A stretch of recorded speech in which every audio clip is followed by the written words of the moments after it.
misalnya kami laporannya kemana Pak? Ada bahwa diketahui pasien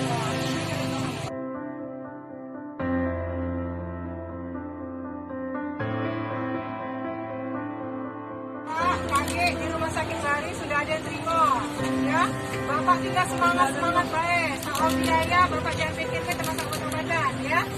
Ya Pak ya, sebentar ganggu pemerintah, ya. Mudah-mudahan kaki kita ketemu lagi. Bapak sudah jauh sehat, ya. Asyik ya. Sampai jumpa.